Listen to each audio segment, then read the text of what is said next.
여러분과 똑같은 건축사입니다. 건축을 좀 먼저 시작해서 풍파를 다 겪은 그런 건축사입니다. 저희가 이제 연단이 창립이 되고 나서 무슨 일을 할지에 대한 고민을 제일 먼저 하게 됐는데, 정말 수차례 대화를 해봐도 선후배 간의, 저희는 동문이기 때문에 선후배 간의 연결고리, 친목인데 그 친목을 어떻게 할 건지를 고민을 많이 했습니다. 첫 번째 행사가 주제가 뭐냐면, 좀 이제 사회 경험이 많은 선배들이 그 사회에서 경험한 어떤 노하우 후배한테 물려주는 게 어떻겠냐라고 해서 이제 오늘 행사가 그런 행사입니다. 그래서 라운드 테이블이라고 이제 이름을 지었는데, 뭐 상하 구분 없이 동그란 탁자에 앉아서 심판하게 대화를 나누는 그런 걸로 정했습니다. 그래서 1년에 2번 정도 라운드 테이블 행사를 할 겁니다. 그래서 올해는 10월 10일에서 라운드 테이블 캠페인인데, 뭐 내년 하게 되면 뭐 2025년 되겠죠. 그런데 첫 번째 행사가 과연 이제 저희가 그동안 그렇게 건축을 많이 했는데 또 공간을 얘기하고 무슨 뭐 시퀀스를 얘기하고 뭐 이런 걸 할 거냐, 그건 옳지 않다. 다들 전문가인데. 그래서 책에도 나와 있지 않고 학습적으로도 정리가 안 된 실무에서 쌓은 노하우들이 어떤 게 있는지 그런 걸 한번 허심탄회하게 한번 얘기해보자. 그런 자리를 많이 동문에서도 오시고 외부 손님도 있어서 이제 다 건축사는 아닙니다. 여기에. 이제 오늘은 주로 건축사에 대한 얘기를 좀 할 거니까 혹시 건축사가 아니시더라도 양해의 말씀을 부탁드리겠습니다. 엄마 친구 아들 정영훈이죠. 건축사로 나옵니다. 엄청 멋있죠. 잘생겼고. 근데 이제 건축사가 사회에서 바라보는 건축사는 드라마에 나오듯이 뭐 굉장히 멋있어요. 그리고 뭐 정의인 드라마에 나오는 사업 같은 거는 정말 멋있잖아요. 그 아틀리에처럼 직원이 한 4명 정도 되는데 그런 사업을 유지할지 뭐 이상할 정도로 정말 멋있게 나오죠. 근데 이제 이게 직업으로 넘어가면 달라집니다. 그러니까 뭐 실천말로 돈을 벌어야 되잖아요. 밥벌이를 해야 되는데 그럴 때 이제 과연 직업으로 건축사를 평가를 할 때 우리 위치가 어느 정도 있느냐, 그걸 오늘 좀 볼 겁니다. 직업이라고 하면 제가 이제 이 3가지를 좀 떼놓고 씁니다. 그러니까 이제 제 자리나 후배들이 앞으로 제가 어떤 일을 할까요? 이렇게 물어보면 첫 번째가 재밌게 잘할 수 있는 일인가죠. 이건 당연한 겁니다. 뭐 재밌고 내가 잘해야 되니까. 두 번째는 그것도 제가 뭐 정리한 건데 마켓 사이즈입니다. 그러니까 내가 가고자 하는 직업의 시장 규모가 얼마인지 이거를 알아야 된다. 왜 그러냐면 마켓 사이즈가 크면 클수록 이제 수요 공급이 조금 이렇게 어긋나더라도 내가 차지할 수 있는 포션이 크거든요. 그러니까 마켓 사이즈가 조그만 데는 수요 공급이 어긋나잖아요. 예를 들어서 공급이 과잉이다. 그러면 다들 배고프거든요. 근데 마켓 사이즈가 큰 데는 그게 좀 어긋나더라도 내가 할 수 있는 파이가 좀 있다. 그래서 시장 사이즈를 좀 봐라. 이런 거. 세 번째는 이것도 제가 지어낸 건데 칼날인가 칼자루인가. 그러니까 이제 칼자루를 쥐고 이렇게 흔들 수 있는 직군에 있는 거냐, 아니면 칼날 끝에서 칼자루 가지고 흔드는데 그냥 뭐 칼날 끝에서 서서 있느냐. 이것도 이제 상당히 중요한 요인으로 제가 얘기를 하고 있습니다. 이거 책에 나온 거 아니고. 그래서 오늘 이제 1번 빼고 2번, 3번을 얘기할 건데, 첫 번째 이제 시장 규모에 대해서 한번 보겠습니다. 건축사, 이제 엔지니어링 총 우리나라 연 시장이 20에서 23조 됩니다. 이게 통계책에 나오지 않아요. 뭐 어디에도 대한건축사협회도 이 수치하고 좀 다릅니다. 근데 이게 제가 여러 개 통합해서 만든 건데, 이 안에는 뭐가 있냐면 엔지니어링 전체가 포함이 되어 있습니다. 그러니까 건축사도 있고 구조기술사 있고 뭐 토목기술사 있고 시공기술사 다 있는데, 시공기술사는 이제 엔지니어링과 좀 떨어져서 시공 쪽으로, 그거는 건설 쪽으로 가고, 그다음에 구조, 그다음에 뭐 설비 전기, 건축사 뭐 이런 거 시장으로 해서 20에서 한 23조 보고 있습니다. 건축사가 현재 2만 8천 명 됩니다. 그러면 이제 단순 계산으로 20에서 23조 나누면 2만 8천 하면 1인당 한 8억 정도 이제 마켓 사이즈가 되는 거죠. 그러니까 내가 열심히 하면 1년에 8억을 벌어야 되는 거예요. 여기는 이제 헛수들이 많겠죠. 뭐 이제 고용된 건축사가 있을 것이고, 그 다음에 일을 안 한 건축사도 있고 뭐 그럴 겁니다. 하여튼 통째로 이제 이렇게 됩니다. 변호사를 한번 비교해 볼게요. 변호사 이거는 확실한 변호사도 이제 2023년 기준으로 8에서 9조 원입니다. 변호사는 35,000입니다. 근데 이제 숫자로 나오면 1인당 2억 5천입니다. 변호사 시장은. 근데 여기서 이제 뭐 건축사는 원가가 뭐 40% 들어가고 뭐 용도도 줘야 되고 어쩌고저쩌고 뭐 있겠죠. 뭐 직원도 많이 써야 되고. 그렇다 하더라도 건축사의 어떤 마켓 사이즈, 그러니까 우리가 엔지니어링 할 수 있는 마켓 사이즈는 그렇게 나쁘지 않다. 그래서 뭐 일 없다고 막 이럴 게 아니고 이 마켓, 그러니까 시장에 나와 있는 이거를 내가 어떻게 이거를 내 파일을 많이 하느냐, 그거가 이제 상당히 중요하다는 그런 거죠. 제가 이제 이거 비교 한번 해봤습니다. 이제 건축 하다가 힘들면 뭐 치킨집이나 하지 이런 분들이 많거든요. 그 치킨집을 제가 뽑아왔어요. 이거는 대단히 정확한 데이터입니다. 그러니까 동네에서 자기가 한 치킨집 말고 그 프랜차이즈 치킨집이 65,000개가 있어요, 우리나라에. 여러 가지 프랜차이즈가 있죠. 근데 그 프랜차이즈 치킨집의 평균 매출이, 연 매출이 5억입니다. 한 가게당. 근데 이 프랜차이즈는 원가가 90%입니다. 그러면 이제 5억에서 90%를 원가로 뺀 게 나머지 이제 사업주가 가져가야 된다는 거죠. 근데 뭐 변호사도 그렇고 프랜차이즈 치킨집 그렇고 이렇게 비교하면 건축사가 이 시장 사이즈는 나쁘지가 않아요. 저는 이제 수치에 뭐 이제 좀 대비를 해봐야 되지만. 그래서 건축사가 아직 자기가 어떤 일을 어떻게 하냐에 따라서 시장은 열려있다, 이런 겁니다. 다음에 이제 저희들이 뭐 건축사라고 하면 학교에서 그렇고 맨날 뭐 정말 어떻게 아름다운 집을 짓 거냐 뭐 이런 얘기만 하는데, 이게 이 일로 넘어가게 되면 이제 설계 수주하고 연결이 되거든요. 그래서 설계 의뢰를 두 가지로 제가 봤습니다. 제가 이제 1900년은 설계사무소 오픈한 지가 26년, 7년? 됐는데 26, 7년간 저한테 오는 설계를 딱 저는 두 가지라고 생각해요. 내가 살 집을 지어주세요. 이렇게 오는 사람하고, 내가 살 집이 아니고 남의 살 집을 지어주세요. 이렇게 오는 것 같아요. 이게 뭐냐면 이제 두 가지 말로는 잘 알겠지만, 내가 살 집은 자기 뭐 주택이나 사옥이나 뭐 이런 것들이 오는 거고, 남의 살 집을 지어가려고 하는 것은 다 이게 뭐냐면 부동산 개발 프로젝트. 그러니까 이제 부동산으로 해서 어떻게 이익을 볼 수 있게끔 하는 그런 프로젝트입니다. 두 개를 비교해보면 뭐 정확합니다. 여기는 사이즈는 작을 것이고, 여기는 굉장히 많고, 단지도 클 것이고, 그리고 뭐 예산이 이제 내가 살 집은 예산을 거기서 픽스해가지고 의뢰를 하거든요. 그러면 설계되고 공사되고 다 머릿속에 있기 때문에 설계가 좀 편해요. 근데 여기는 그런 거 없이 상품을 어떻게 만들면 얼마 이익이 남고, 뭐 몇 프로 남고, 뭐 이렇게 옵니다. 되게 이렇습니다. 근데 특징이 내가 살 집은 건축상을 받을 수 있어요. 남의 살 집은 못 받습니다. 절대 제 경험상. 이게 왜 그러냐면 위하고 아래의 차이가, 건축가의 의지가 여기서는 많이 들어갈 수가 없어요. 그러니까 여기서는 칼 아래에 있는 겁니다.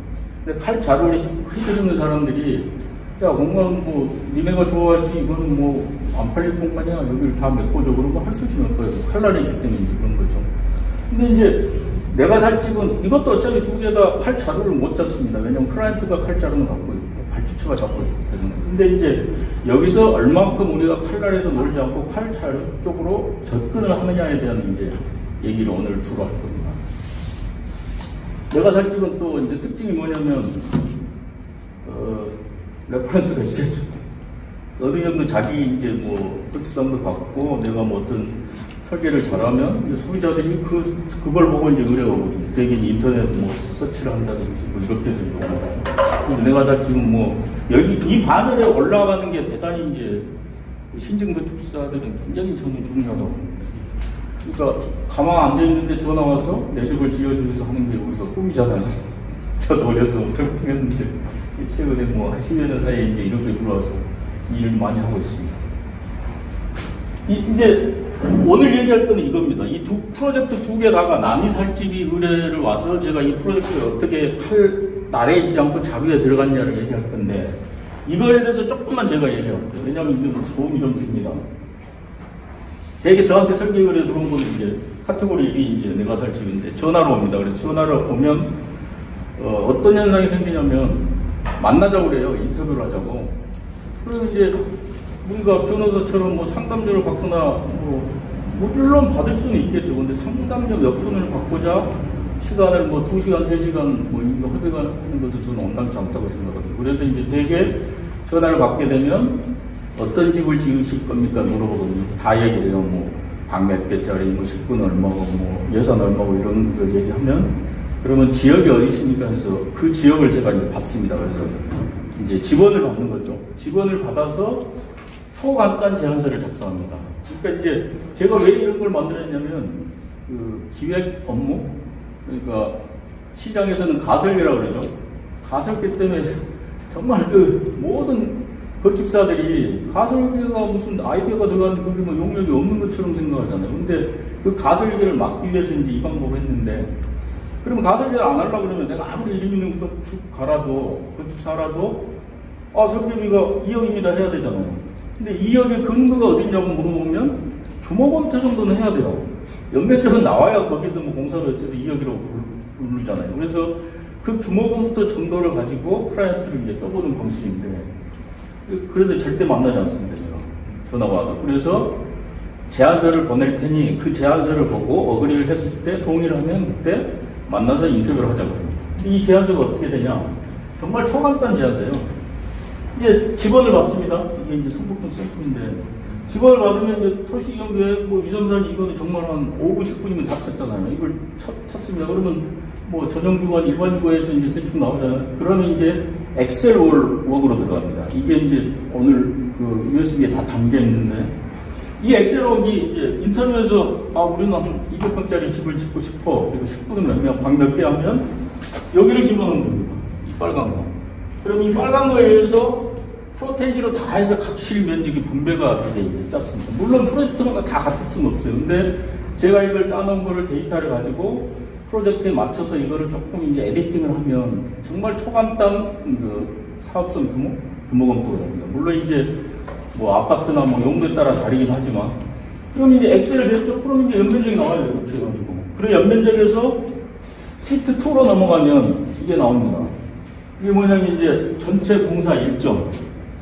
그리고 여기는 뭐 그동안 경험치에서 이런 건물 하나 14개월이면 되겠다. 13개월 공사비 놓고 이렇게 하고, 그 밑에가 이제 이게 중요합니다. 소요인데 캐시프로를 주는데, 이게 이제 여기하고 연동이 되어 있습니다. 이 공사비하고 이거를 평당 얼마나 할 때나, 그러면 시트 안에 있던 연면적이 이쪽으로 들어와서 이 공사비가 정해집니다. 그럼 이 공사비에 의해서 각각의 설계비, 감리비, 각각의 지점 감리비가 이제 분배가 되도록 되어 있습니다. 그러니까 이제 시트 1에 이거가 완성이 되면 시트 2에 이 일정하고 캐시프로는 그냥 그대로 따라가는 거죠. 그러면 여기에 뭐가 들어가 있냐? 설계비, 감리비가 다 들어가 있어요. 그러면 이제 제안서, 저 초간단 제안서를 보고 클라이언트는 사람 설계비 1억 5천 받네? 당연히 보거든요.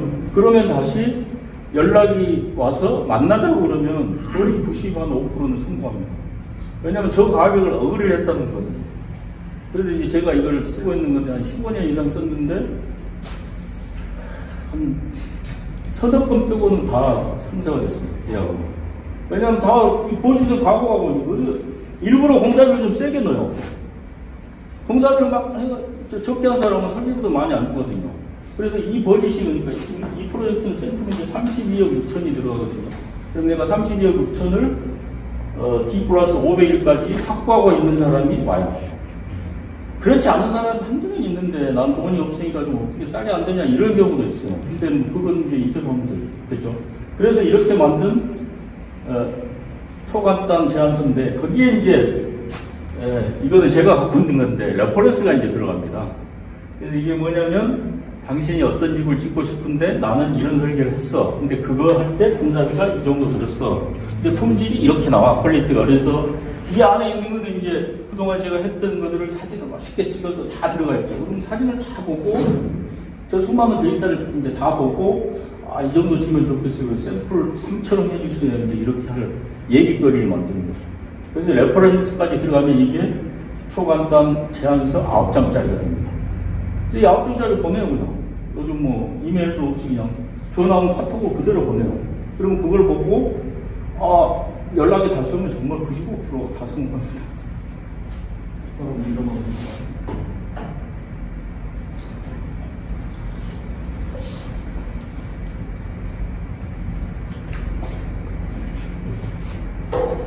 이거 역류성 음염이 그제 진단이 받아서 목소리가 쉬어가지고 그 마이크를 하나 준비했는데 성능이 낮아가지고 마이크가 안 되고 생목을 하는지. 자, 다음은 이제 카테고리 2입니다. 남이살집입니다. 그래서 지금 오늘 보실 이 두 개의 프로젝트를 이제 진행한 거를 좀 말씀드리겠습니다. 남이살집은 엄청 복잡합니다. 다 경험해서 아시다시피 이제 벌써 오는 게 시행사냐, 개발회사냐, 금융사냐, 시공사냐, 정말 다양하게 이제 오는 거죠. 근데 이 설계 의뢰가 누구인지에 따라서 이제 건축사가 판단을 해야 됩니다. 그러니까, 이 사람들이 지을 사람, 안 지을 사람, 이렇게 이제 판단을, 그게 굉장히 이제 어렵죠. 근데 제가 이제 옛날에 써본 것은 상징적인 계약금 이런 단어도 있습니다. 이제 지금은 우리 협회에서 기획설계 용역 대가라고 있는데 이제 대개의 기획설계 용역 대가를 먼저 계산하고 하시오 그러면 이제 사이가 좀 뻘쭘해진다 그럴까? 이런 게 이제 생기죠. 그건 당연히 해야 되는데 앞으로 10년 후에는 이제 저게 클라이언트가 의뢰할 때 당연히 될 수도 있습니다. 현재까지는 제가 보기에는 기획설계 용역 대가 하면은 건축사가 너뿐이냐? 이렇게 나올 확률이 좀 있습니다. 그래서 이제 여기서는 정말 이제 건축사가 자기 경험치에서 이제 판단을 해야 됩니다. 제가 이제 이 두 프로젝트를 이제 할 때는 어떻게 판단을 했냐면, 두 프로젝트가, 두 프로젝트가 이제 이 건축주가 아버지부터 유산을 이제 물려받았는데 아주 오래된 30년 이상 된 이제 건물을 임대료를 받고 있었어요. 근데 임대 맨날 고쳐주라 하는 임대료보다 수리비가 더 든다 이제 그렇게 해서 어떻게 하면 좋을까요라고 이제 처음에 의뢰왔죠. 근데 제일 먼저 띄워본 게 이제 등기부등본 띄워보니까 깨끗해요. 그래서 이 정도면 재력이 좀 있겠구나 해서 이제 저는 이 프로젝트를 만들어야 되겠다고 이제 좀 작심을 한 거죠. 작심을 해서 제일 먼저 한 일이 뭐냐면 주변에 이제 상품을 어떻게 개발하니까 작심을 하게 되면 경쟁에서 우위를 가려고 그러면 상품 개발이 들어가야 돼요. 그러니까 클라이언트가 지어달라 그러면 이미 칼날이에요. 근데 이런 집을 지으면 잘 팔릴 거예요 하게 되면 점점 칼 자루로 이제 오는 거죠. 그래서 칼 자루를 잡기 위해서 제일 먼저 뭘 조사했냐면 분양성에서 이제 용도는 주거로 정했습니다. 그러니까 사업을 지어서 팔 것도 아니고 여기는 주거가 되겠다 해서 인근에 이제 잠실 트리지움 분양가를 이렇게 조사를 했습니다. 그래서 이제 전용기준 평당 3,300? 이게 3년 전에 시작을 했거든요. 그때 당시 3,300이었습니다. 그래서 사업 수준 누적을 이렇게 넣어보니까 똑같이 3,300을 받아야 돼요. 왜냐하면 땅값을 이제 원하는 땅값이 있고 공사비는 올랐고 또 이제 소형 건물 이렇게 해서 똑같이 3,300 받아야 되는데 그럼 어떤 상품을 만들 거냐 해서 이제 제가 이거를 제안했습니다. 잠실 트리지움 아파트는 층고 2.5예요. 근데 우리 여기는 이제 2종 일반이고 저기는 3종 일반이에요. 근데 이렇게 해서 일조권을 잘 피했어요. 높이를 좀 높일 수가 있어요. 그래서 오피스텔 같은 경우는 듀플렉스로 해서 우리는 최적을 판다. 그러니까 면적을 파는 게 아니고 최적을 판다라고 이제 썰을 풀었죠. 그렇죠. 제가 아들 불러서 얘기도 하면서 100년 전에 벌써 이 사람 나온 프로젝트 했다고 썰을 막 푸는 것이 건축주가 좀 상당히 시점으로 좀 뿅 같죠. 최적을 팔게 되면 우리가 어떻게 되냐? 자, 전용 면적 해외를 팔면 그러니까 스퀘어미터 판을 3층은 똑같은데 최적으로 환산하면 잠실 트리지움은 1,237만 원인데 스퀘어미터니까 루벨 하게 되면 우리는 754만 원이다. 그래서 최적으로 하게 되면 훨씬 더 우리가 싸다. 그래서 상품 가치가 있다, 메리트가 있다, 이제 이렇게 설득을 했죠. 그래서 이제 이게 어떻게 보면 킬링 포인트 같은 그런 걸 하나를 이제 만들었습니다. 그래서 이제 이걸 보고 난 후에 건축주는 완전히 이제 신뢰를 하게 됐죠. 이 사람 잘하겠다. 내 땅 가지고 수익을 올려주겠다. 근데 이제 아까 사업 수익도 보면 그때 당시 한 18%에서 20% 나왔어요, 수익률이. 괜찮은 수익률로 최적을 파니까 그렇게 나왔다 해가지고 저한테 이제 전적으로 했습니다. 그래서 제가 그 다음에 어떤 걸 했냐면 PM 계약을 해라. PM은 이제 금융하고 프로젝트 매니지먼트, 설계 건축 전문가가 아니잖아. PM사고 PM 계약을 하고 설계 계약을 하고 감리 계약을 차근차근 이렇게 계약을 했습니다. 그래서 이제 운영사를 이제 제가 제일 먼저 이런 땅인데 뭐 시설 자금이나 PF가 되겠냐 그래서 금융사를 선택을 해서 가능하다. 왜냐면 땅이 깨끗하니까. 그래서 PF를 했으니까 그때 PF가 좀 쉬웠으니까 PF로 해서 이제 사업을 이제 이렇게 진행하게 됐습니다. 근데 이제 그러다 보니 제가 아까 칼자루 얘기했잖아요. 그러다 보니 제 맘대로 이걸 짜니까 이게 엄청 올랐어요. 평당으로 따지면 건축 설계가 평당 80만 원. 그러고 엔지니어링 총 대가가 공사비 8%를 만들었어요. 그래도 수익률이 18% 나온다. 그래서 이걸 이제 아예 처음 시작할 때 PM사고 이제 서로의 역할에 대해서 그 분배를 다 이런 식으로 이제 다 했죠. 이게 이제 그 저쪽에는 오피스텔이고 다음 있는 게 지금 여기 있는 겁니다. 여기는 다세대 주택임에도 불구하고 이제 평당 설계비가 70만 원, 거기다가 뭐 인테리어 따로, 뭐 감리 따로, 못 따로 하니까 이제 전체 공사비가 8%. 그래 봐야 전체 예산의 2%밖에 안 됩니다. 그러니까 우리만 심각하게 생각하지 건축주는 이 전체 2%밖에 안 되는 별로 비싸지 않아요. 엔지니어링 대가가. 근데 돌아오면 이제 평당 뭐 7, 80 받았다 그러면 아, 잘 받았네 그러잖아요. 근데 그거를 건축사가 만들 수 있습니다. 그래서 그 만드는 거에 대해서 이제 여러분들이 좀 칼라로 칼자루 이거에서 그게 좀 신경을 쓰는 게 어떨까 해서 이제 오늘 자리가 됐고요. 그러면 어디까지 건축사가 역할을 해야 되냐. 그래서 이제 뭐 네이밍부터 다 총괄을 했습니다. 물론 뭐 이게 건축 설계하는 것보다 저는 이런 게 더 쉬워요. 그래서 루베 플러스 컨템포러리 해가지고 엠코럴이라고 이제 네이밍이 됐고요.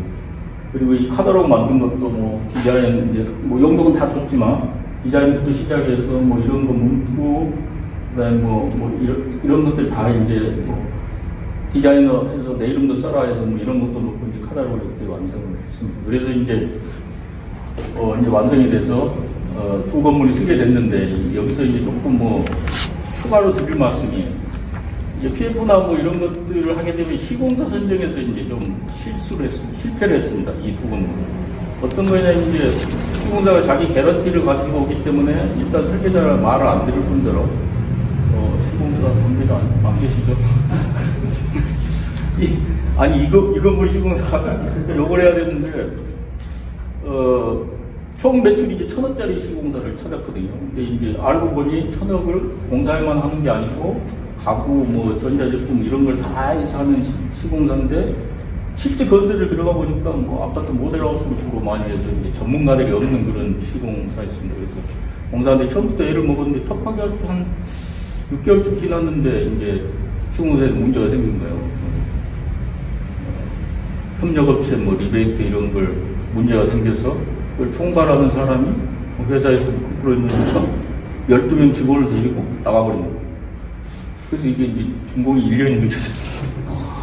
근데 이제 설계, 시공사 선정까지 뭐 건축사가 그렇게, 왜냐면 금융이 딸려있기 때문에 저희들이 뭐, 작품 설계를 잘하는 시공인사들은 이런 거 개런티를 넣을 수 있는 능력이 안 됩니다. 그래서 이 두 프로젝트는 뭐 완성을 해놓고 이제 결론적으로는 시공권의 A를 두고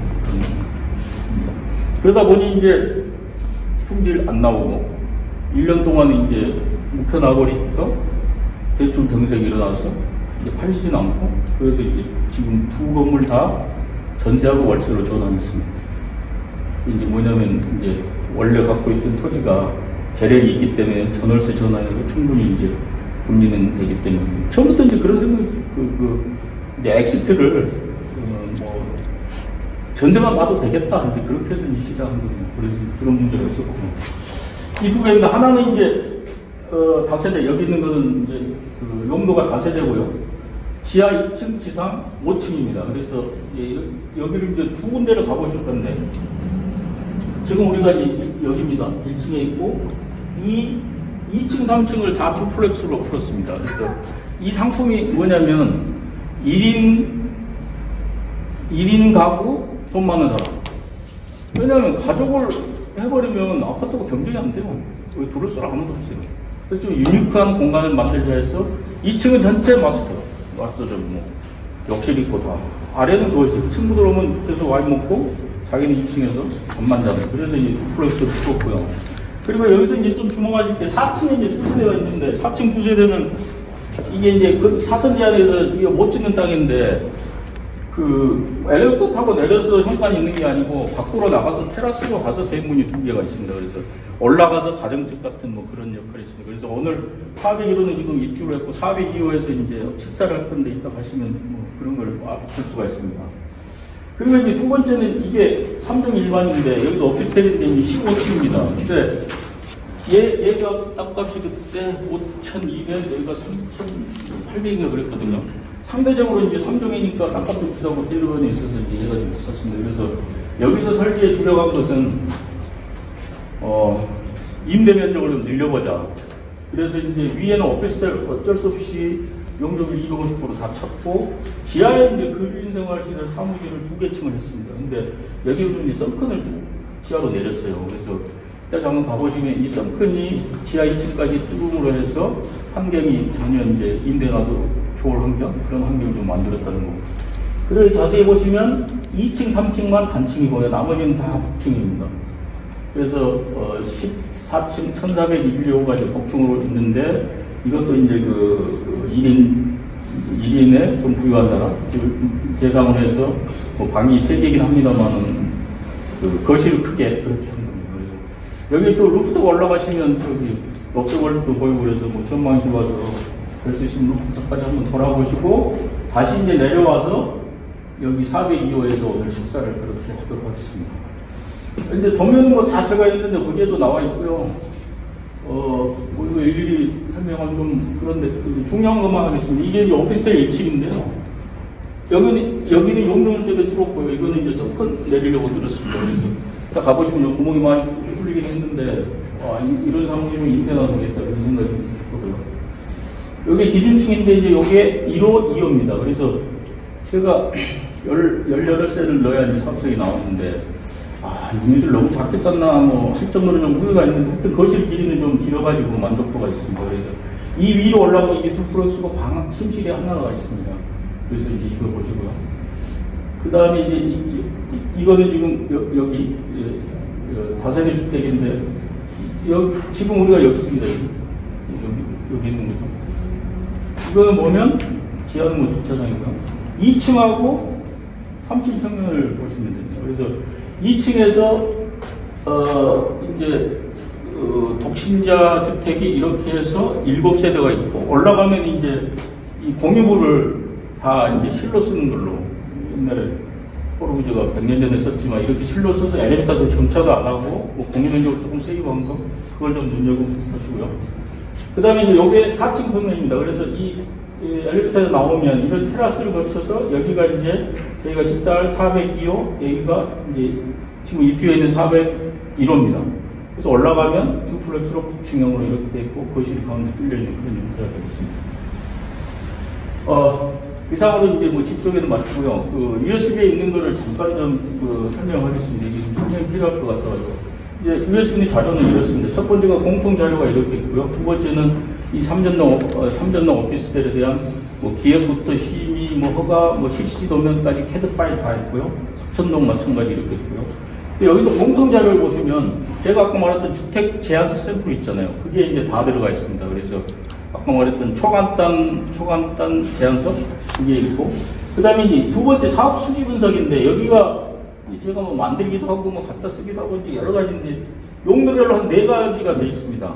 그래서 이걸 보시면 이제 주택이 있고요. 이거는 뭐 이제 시트 1에서 들어오는 면적표들이 다 들어오면 여기서 이제 가격을 넣으면 전체 이제 매출이 되고요. 그 다음에 이제 지출에 대한 것도 이렇게 돼 전체 세금 뭐 나오고 어쩌고저쩌고 해서 뭐 수익률 이렇게 나오도록 되어 있습니다. 이건 뭐 원본 파일을 드리니까 쓰시면 되고. 첫 번째 이건 뭐 별로 어렵지 않습니다. 이게 제가 좀 아끼는 건데 이런 프로젝트를 하실지 모르겠지만 이제 제가 여수 지역에 15만 평 관광단지 설계를 했는데 그 관광단지 설계에 대한 이 총 그 사업 수지 분석을 나름대로 짜는 거 이걸 이제 제가 짜기도 했지만 은행권에서 검증도 받고 뭐하고 해서 이제 디벨롭이 된 겁니다. 그래서 이 총괄 설계개요. 두 번째는 이제 그 모험 시설에 대한 매출 분석 뭐 이런 게 있습니다. 그래서 1월 달에 장사가 40% 되냐, 50% 되냐, 뭐 따라서 그게 매출이고 그 매출에서 원가가 얼마나, 관리 비용이 얼마나 해서 이제, 뭐 투자 수익률, 뭐 이런 것들이 나오는 표가 있습니다. 그래서 이것도 참고하시고요. 그 다음에 이거는 이제 그 모험시설, 그러니까 특히나 모험시설은 뭐 3개인가 있었거든요. 모험시설이 입장객이 얼마에 따라서 아니면 커피숍이 뭐 한 잔에 얼마에 따라서 이제 매출 수지 분석하는 게 있어요. 좀 여러분들이 가져가서 에디팅을 하시면 편하게 쓰실 수 있을 거예요. 그리고 이제 숙박시설인데, 숙박시설은 제가 이제 그 기자의 인허가 설계한 뭐 풀빌라 이런 것들이 장사가 잘 되잖아요. 지금도 잘 되고. 그래서 이제 각 기자냐가 뭐 거제 집평지, 뭐 호시담 뭐 이런 것들이 숙박료가 얼마인지 이렇게 분석해준 자료가 있고, 그 숙박료를 우리 거에 비교해가지고 거기에 대비해서 우리가 투숙률이 어느 몇 프로냐에 따라서 이제 월 매출과 그 다음에 이제 그 수도 광열비 이런 것들이 몇 프로 돼서 뭐 이렇게 나온다. 이거는 이제 은행권에서도 이걸 보고 이제 이 정도면 훌륭하다라고 받은 거니까 보시면 될 것 같습니다. 그리고 이 카페 영업시설인데 이건 뭐 대형 카페들 요즘 많잖아요. 대형 카페들도 뭐 1인당 와서 소비량이 18,000원, 뭐 15,000원에 따라서 뭐 이렇게 이제 월별로 뭐 봄, 여름, 가을에서 장사 횟수 이게 언제 되냐 뭐 이런 것도 있습니다. 이걸 참고를 하시고, 그 다음에 이제 마지막입니다. 이거 설계 계약서인데 우리 이제 설계 표준 계약서 있잖아요. 표준 계약서를 가지고 그게 이제 좀 어떻게 쓰기가 좀 불편해서 제가 이제 편집을 한 건데 그러니까 일지를 그러니까 1장, 2장을 나눴습니다. 그래서 이 1장은 이제 국토교통부에서 있는 이제 설계 표준 계약서고요. 이제 넘어가서 2장에 보면 특약상을 이렇게 한 장짜리로 했습니다. 그래서 1장은 전혀 건들지 않아요. 건들면 2장에 있는 이것만 넣으면 이제 다 나오게 하는데 이제 갑지가 이렇게 있고요. 근데 이거를 제가 다행스럽게 우리나라 최고의 로펌 변호사 집을 설계하는데 국토교통부에서 나오는 그 표준 설계 계약서도 오류가 많다. 해가지고 그분이 빨간 펜으로 다 해가지고 수정해서 만든 겁니다. 그래서 이제 법적으로 상당히 그런 게 정말 이름만 대면 아는 유명한 변호사님이었어요. 그분 검수를 받은 거라 이 1장도 그렇고 2장도 그렇고 쓰시면 아주 편리할 겁니다. 이상으로 강의를 마치겠습니다.